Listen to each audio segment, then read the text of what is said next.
Do you believe in timing? She asked as they passed a bookstore. Then came the Bengaluru trip. It wasn't her idea. Her manager insisted. Client meetings, site visits, a presentation on a green architecture model. Bengaluru reminded her of a college heartbreak. The city had always felt unfinished to her, like it was trying too hard to be something else. On her second day there, after a draining client meeting and a missed lunch, she ducked into a cafe near her hotel.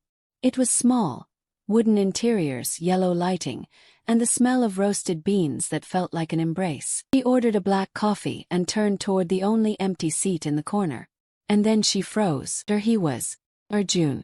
Back to her. Same navy blue jacket. Sapiens in hand. His fingers absent-mindedly traced the edge of the page, the way she remembered. Time pause. Her breath hitched. She thought about turning around. Maybe he wouldn't remember her. Maybe he'd moved on. Maybe this would ruin the quiet poetry of their story. But before she could move, he looked up. His eyes met hers. Recognition flashed, followed by disbelief, and then smile. Ria. She laughed, nervous. What are you doing here? I could ask you the same. He replied, standing up awkwardly, unsure if he should hug her or just wave. He settled for an awkward half-handshake, half-hug. The kind you give someone who once felt like a daily habit. They sat down. First, it was all the expected lines. New project? Yeah. You moved to Bengaluru? Yeah, got an offer I couldn't refuse. But soon the surface broke. He told her about the sudden job switch, the anxiety of change, and how he had meant to reach out. I didn't want to just vanish. But I wasn't sure you'd care.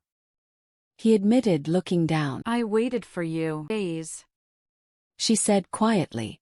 I didn't know how to find you. Their coffee went cold as conversation turned from cautious to raw. He shared how isolated he'd felt after the move. She talked about the loneliness of her achievements, promotions that didn't mean anything when there was no one to share the good news with. They moved from the cafe to a walk down Church Street. The city's drizzle didn't bother them. The energy between them had changed. Warmer, heavier. Do you believe in timing? She asked as they passed a bookstore. I think timing's just fate in disguise.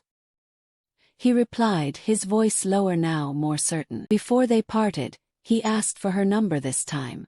She saved his contact under Arjun, 822. And they both laughed.